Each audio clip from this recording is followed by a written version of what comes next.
Search करें अवामी news. मुल्क भर की ताज़ा तरीन खबरों से बाखबर रहने के लिए सब्सक्राइब करें हमारे चैनल को और बेल आइकन ज़रूर दबाएं।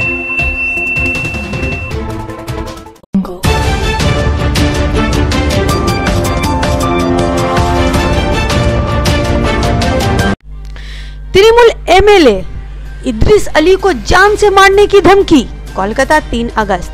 तृणमूल कांग्रेस के उल्लूबेड़िया असेंबली हलके से नुमाइंदगी करने इद्रिस अली ने जान से मारने की धमकी दिए जाने की शिकायत पुलिस को दर्ज करवाई है। इद्रिस अली ने अपने पुलिस को दिए बयान में कहा है कि वो अपने पार्टी वर्करों के साथ जब एक नशिस्त में बैठे बातें कर रहे थे कि तभी एक नए नंबर से इन्हें फोन कॉल आया और रिसीव करने पर इन्हें मुग़लज़ात गालियां दी गईं और फोन लाइन काट दिया गया, जिसके बाद इन्होंने एक दीगर नंबर से इस नंबर पर खुद कॉल किया तो जवाब में इन्हें फिर से गालियां देते हुए जान से मारने की धमकी भी दी गई।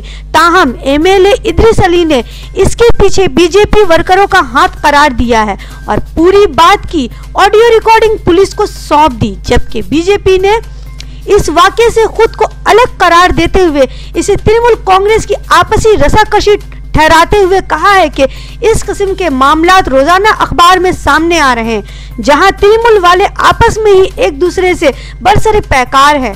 इन सब से बीजेपी का कोई रिश्ता नहीं है।